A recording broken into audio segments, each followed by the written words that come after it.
मिल रहा है, ये वरदानी चीज है। अब देखो झंडा श्वेत सुरीली सूरत, देखो गुरु नाम का प्रचार हो रहा है और गुरु नाम का झंडा है, सफेद झंडा है। सफेद झंडा कब धरती पर फहराया जाता है? जब अच्छा समय आने का संकेत होता है। ये क्या होता है? सफेद झंडा क्या है? ये अच्छे का प्रतीक होता है, अच्छाई का प्रतीक है ये। और गुरु नाम का झंडा देखो लिखी हुई चीज है, ये सब कुछ लिखा हुआ रखा और उस चीज में आप मौजूद है। ऐसे महापुरुष से आप मिले हो, ऐसे महापुरुष हम पे आप पे दया करें, ऐसे महापुरुष हमको आपको ले जाने के लिए तैयार है और बराबर कह रहे हैं वो ये जो वक्त के महापुरुष है, गुरु महाराज जो सौंप कर चले गए कि इनकी जो है नए को नामदान देंगे, पुरानों की संभाल करेंगे, तो संभाल के क्या क्या हमको आपको आदेश मिला। और वक्त के महापुरुष इतना आदेश जो दे रहे सेवा का, ये सब काम करने का, क्योंकि वो भी चाह रहे हैं कि ये जितने भी नए पुराने सत्संगी है दोबारा माँ के इतने तिको चाह रहे हैं कि माँ के पेट में कभी आए ना, उल्टा 9 महीने लटके ना, इसी जन्म में निकल चले। तो जन्म से इसी जन्म में निकलेंगे कब? जब हम आप करेंगे आज्ञा का पालन। गुरु भक्ति आज्ञा का पालन ही सबसे बड़ी गुरु भक्ति कहलाती है प्रेमी, गुरु भक्ति। तो आपको कह रहा था कि तीरथ का फल, तो संत तुकाराम जब वहां गांव के लोग आपस में बैठे और बैठ करके उन्होंने गुरु के वचन को सत्संग तो सुनते थे लेकिन पकड़ नहीं पाए, और उनने सबने अपना टोली बनाया और बना करके बोले महाराज जी हम लोग जो है जाना चाहते हैं 4 धाम की यात्रा करने, तो आप भी हमारे साथ चलते तो समय बहुत अच्छा करता, क्योंकि आप बहुत अच्छी अच्छी बातें करते हो, अच्छा 4 धाम की यात्रा करती। तो महात्मा जी ने कहा कि हमारे पास टाइम है नहीं, मेरे पास कुछ काम है इसलिए मैं नहीं जा सकता, तो आप लोग हो आइए 4 धाम कराइए, बड़ी अच्छी बात है। तो उनको थोड़ा निराशा सी लगी, तो महात्मा ने क्या किया, उनके हाथ में एक कद्दू दे दिया, कद्दू दिया और पैसा दे दिया। बोले आप जहाँ जहाँ जाइएगा, जहाँ जहाँ आप स्नान करिएगा, जो भी आप काम करो, पूजा पाठ करो, ये पैसा रखो, कद्दू के द्वारा भी आप करवा देना। नहाना तो इसको भी नहीं लाना, मंदिर में जाना, नारियल फोड़ना, अगर जो भी आप काम करो जो भी, तो इसके द्वारा भी करवा देना। खुश हो गए, चले गए 4 धाम की यात्रा करने लगे। 4 धाम की यात्रा करके जब लौट कर आए, महात्मा जी के पास गए, महात्मा जी से मिले और जो पैसा बच गया था पैसा दे दिया, कद्दू भी दे दिया। और बोलते महात्मा जी ने कहा कि मुझे बड़ी खुशी हुई कि आप लोग 4 धाम की यात्रा करके आए, मैं आपके लिए भंडारा करना चाहता हूँ। अब 4 धाम वाले और खुश हो गए, और हमको तो महात्मा जी भंडारा, हमको भंडारा मिलेगा अब तो कहने का। आप लोग कभी देखे होंगे, चाहते हैं जब लोग तो फूल माला चढ़ाते हैं तो उनके अंदर वो चीज आ जाता है, यही चीज तो नहीं आनी चाहिए, हमेशा नरम। देखो अभी शुरू से चीज बताया, नरम रहना चाहिए हमेशा। तो क्या हुआ, भंडारे का शाम बोले फला दिन को भंडारा होगा, आप सब आके भंडारे का प्रसाद लीजिएगा। भंडारा हुआ, अच्छे बुजुर्ग लोग थे, सियाने भी कुछ थे, बुजुर्ग भी थे जिनके दांत भी नहीं, खाए पूरी खीर और खीर पूरी खाकर मस्त हो गए। महात्मा जी ने पूछा कैसा रहा भंडारा, भोजन प्रसाद कैसा रहा भंडारे का? बोले महात्मा जी अपने जीवन में ऐसी खीर पूरी तो हमने कभी खाया ही नहीं, और पूरी तो बात ऐसा इतनी नरम इतनी स्वादिष्ट खीर पूरी कि क्या कहा जाए। इतनी उम्र हो गई लेकिन मैंने किसी भंडारे में, अरे महापुरुष का प्रसाद था, स्वाद तो आएगा ही। बस एक कमी थी महाराज, बोले वो क्या? बस ये जो सब्जी थी ये कड़वी थी। महात्मा जी ने कहा कि जो मैंने आपको कद्दू दिया था ये कड़वे कद्दू थे, और मैंने इसलिए दिया कि इनको 4 धाम की यात्रा करा के आओगे तो इनमें आ जाएगी मिठास। उसी कद्दू की मैंने बनाया था सब्जी कि मीठा हो गया होगा, लेकिन देखो ये 4 धाम नहा धोकर पूजा पाठ करके भी आए तो भी कड़वा का कड़वा ही रह गया। कहने का मतलब ये है कि नहाए मन धोए शरीर को, धोया न मन का मैल, और नहाए गंगा गोमती रहा बैल का बैल। समझ में तो आया नहीं कि तीरथ का मतलब क्या होता है। तो क्या हुआ, हम और चढ़ाकर चले आए, उतारने की जगह चढ़ाकर हम चले आए। ऐसी जगह में यहां जाकर करता है, जैसे मैंने आपको बताया कि गंगा नहाने का फल कौन से गंगा में वो कर्म ढूंढता है। जैसे अभी शिव भगवान की बात बताया, किसको फल मिला, तो ये बाहर का फल मिला, लेकिन ये जो कर्म करता है जन्म मरण खत्म होता है वो कौन से गंगा में नहाने से होता है? तो सत्संग जल जो कोई पावे, मैं लाई सब कट कट जादे, सत्संग महिमा कहाँ लग बखानू, और इस सब कोई चतन न जानू, इस सत्संग गंगा में जो न नहावे मुक्ति मोक्ष परम पद पावे। यही भगवान राम ने भी कहा। कि मुद मंगल में संत समाजू और जो जग जंगम तीरथ राजू, बड़े भाग्य पाए सतसंगा और विनय प्रयास होए भव भंगा। फिर हम समझ क्यों नहीं पाए कि कह रहे हैं कि 68 तीरथ का फल एक जगह मिल जाता है, जो हमारे वेदों में बताया। कहा? गुरु के चरण में 68 तीरथ बहता रहता है, 68 तीरथ बहता रहता है। अब आप विचार करो, और मोक्ष पाने का रास्ता कितना सरल बताया गया है कि संतों का सत्संग मिल जाए, सत्संग मिल गया तो मोक्ष मिल गया। अब आप बताइए, फिर भी हम आप कैसे मुर्गे की तरह भटक रहे हैं, मुर्गे की तरह। मुर्गा क्या है? देखो, कस्तूरी होती है उसके अंदर, जब ये इधर को खुलता है उसका, जब ये पेट खुलती है तो उसमें से खुशबू आती है, कुदरती सुगंध। कस्तूरी का मतलब क्या? देखो, एक कस्तूरी यहाँ भी होती है। आप ये सब्जी वगैरह जब आप बनाते हो, एक कस्तूरी मेथी होती है, जब उसमें आप सब्जी में डालते हो तो पूरे मोहल्ले में खुशबू फैल जाती है, इतनी खुशबू। और वो कुदरती होती है, खुशबू उसके अंदर रखी होती है।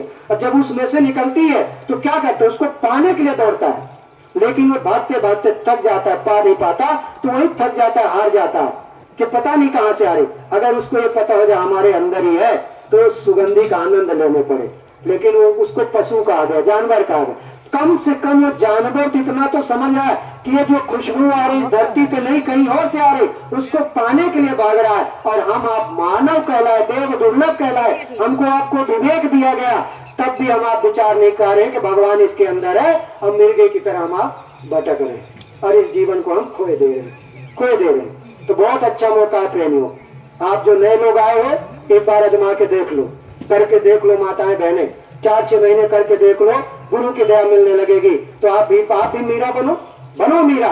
ऐसे गुरु मौजूद हैं, जैसे मीराबाई को गुरु मिले, संत बनी, आप भी मीरा बन जाओ।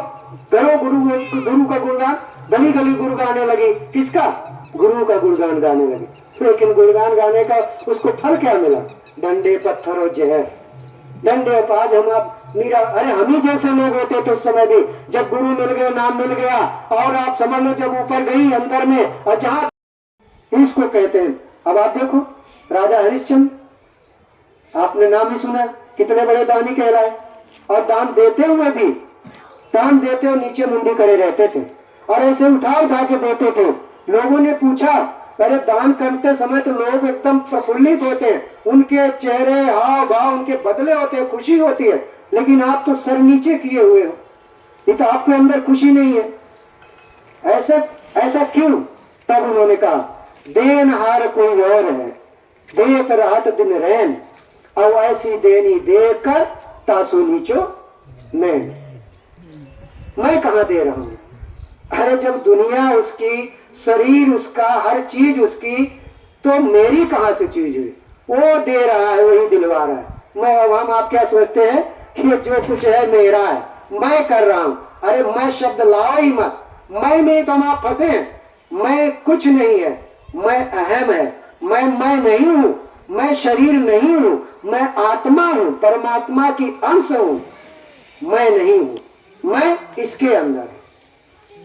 और ये बताएंगे तब मैं की पहचान होगी। ये मैं नहीं हूं प्रेमियों। तो विचार करने की बात है। तो क्या हुआ कि जय गुरुदेव नाम कई लोग परीक्षा लेने लग गए।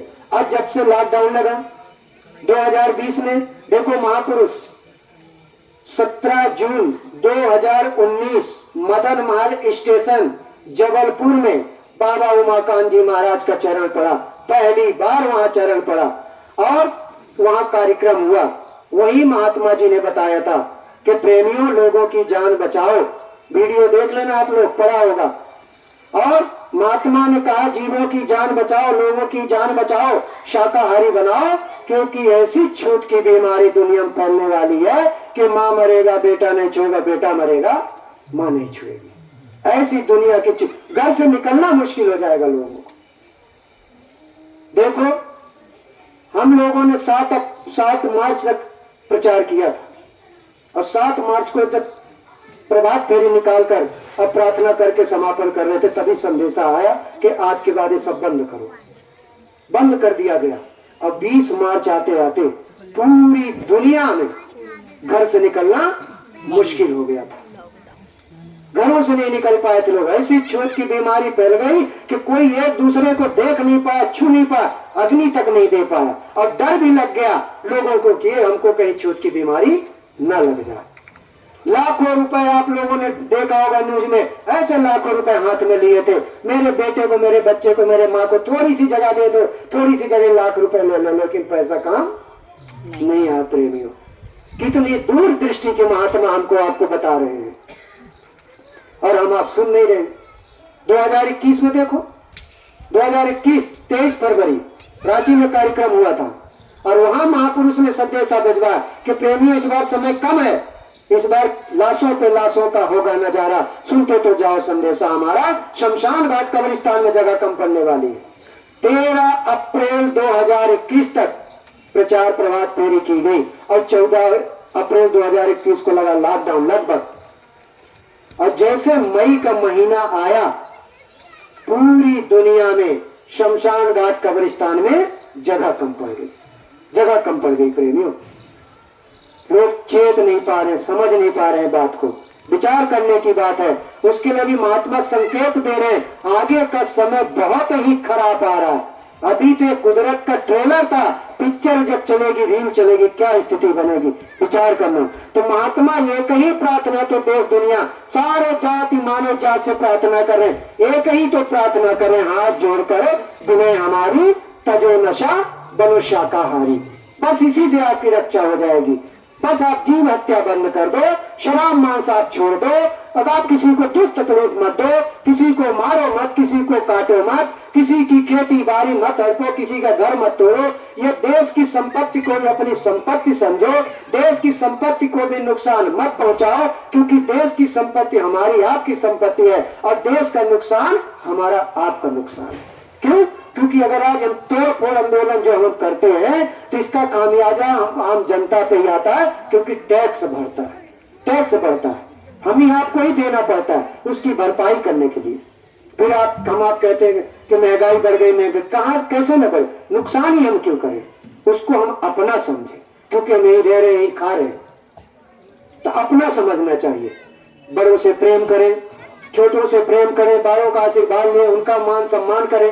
ये क्या संगी हो चाहे आप गैर सत्संगी हो, नहीं तो हम क्या करते हैं, उसका हम बखान करने लगते हैं, तो क्या होता है, खत्म हो जाता है, वो पुण्य खत्म हो जाता है।